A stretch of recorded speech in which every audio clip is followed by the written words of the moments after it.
The Oshinoko manga has ended, and I haven't read a single page of it. This is an anime review, Season 2 specifically. I just thought it was interesting. To be fair, it's rare that I haven't read the source material of any anime I watch. I generally prefer reading, but I thought Season 1 of Oshinoko was so good that I actually wanted to wait for the next season. And was it worth it? Yes. Have you seen this animation? I tend to think that if the writing's good and the adaptation is faithful, then it's fine if the animation isn't super high quality. But this show had me questioning my entire philosophy every goddamn episode. Was it sometimes too flashy and a bit over the top? Maybe. But it felt like each frame had a purpose behind it rather than just a way to flex their budget. The animation for when Akane works out that Aqua is wrong about his father's death is perfect for showing not only her despair and anxiety, but also displaying her analytical ability. And there are a lot of examples of this throughout the season. One massive advantage anime or any visual-based media has over written work is the ability to tell a story without words. Oshinoko is one of the best anime I've seen at doing that, especially when showcasing a character's mental state. Mel's rebirth, Kana's backseating, and one that the series is known for, and something I'll mention again later, Ruby's dark passenger.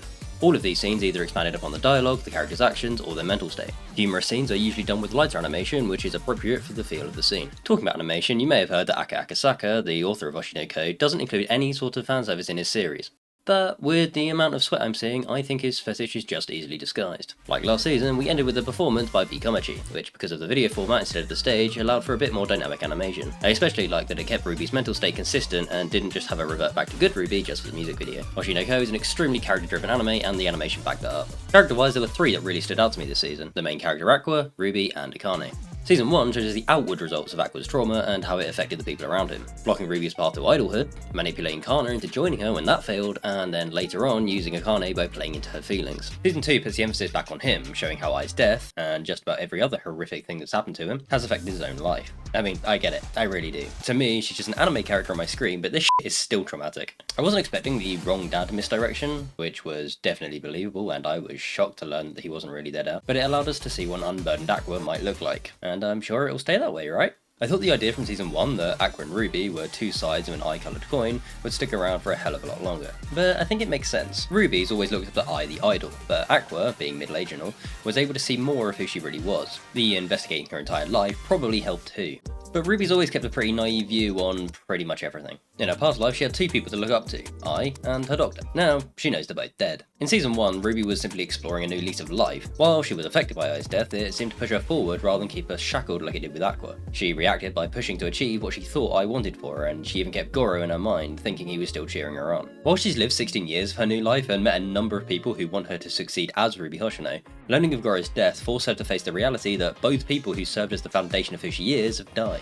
And not just died, but have been murdered. One of the biggest positives I found in the writing for this season was how Ruby reacted to this. She didn't stand still. Ruby is someone who confronts trauma by pushing forward. She made sure she finished the music videos they were shooting and looks ready to continue pursuing her idol career. Her performance changed. A lot of characters have called her a basic idol, some with good looks, but little else to draw you in. Now it feels like she has a new view, not only on life, but on the career of an idol as well. She still relies on Aqua. Ruby has never been someone who can stand by herself. Not yet, anyway. I think she was written this way to show that her past life's illness really set in her mind that she needs to rely on others. I think if she learns that Aqua's given up on finding the killer of both Ai and Goro, we may see a change in this aspect of her character.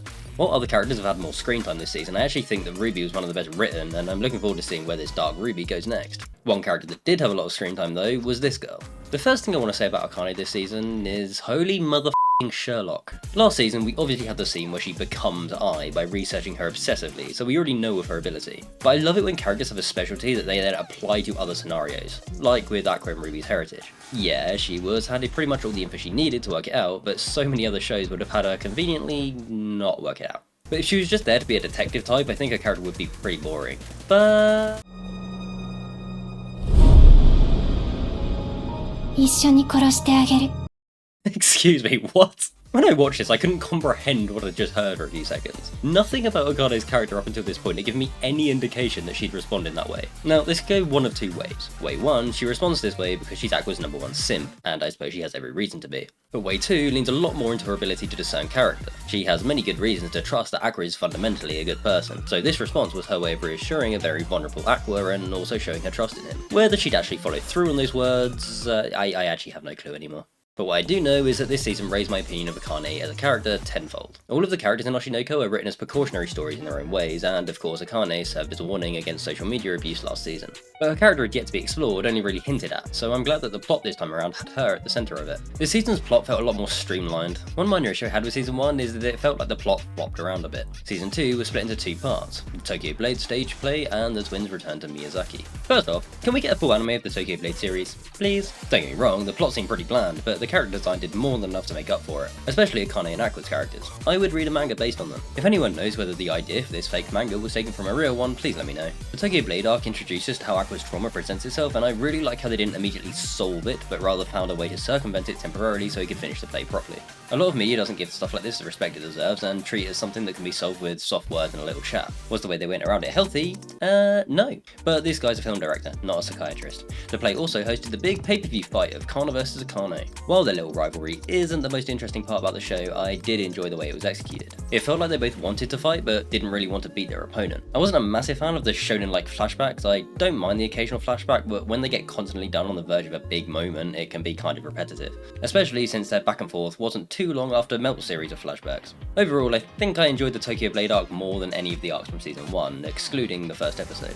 But I'm not exactly sure where it stands in comparison with the twins' return to Miyazaki. This was a weird one. Bones, music, and God. Sounds like some sort of band. At least I'm assuming this white-haired weirdo is the reason why Aqua and Ruby are, Aqua and Ruby. This mini arc was highly significant to the plot in many ways, and it also gave Akane so many clues. Next season she'll discover reincarnation, kill her dad herself, and then oust the white chick and take the place as god of the new world. Surprisingly, I don't think there's too much to say about this arc without knowing more. It felt more like a setup for next season than a climax to this one, which, because I know season 3 is already confirmed, I have no problem with. This season really felt like a step up from season 1. You may have been able to tell from my YouTube page, but I like Oshinoko. It's been battling with Bunny Girl Senpai for my top spot in terms of anime since I watched season 1. With this season, it's definitely getting closer to winning that fight. I'd been thinking that I might finally read the manga after this season, but I think it was good enough that I want to hold off for the next season again. Before I go, thank you for the comments on my Alia video. I wasn't expecting it to perform nearly as well as it did. I've read the comments on the length of these videos, and I'm going to try and make them between 7 and 10 minutes, depending on how much I have to say. These reviews will be a common sight on my channel, but I do have some other styles of video coming as well. Okay.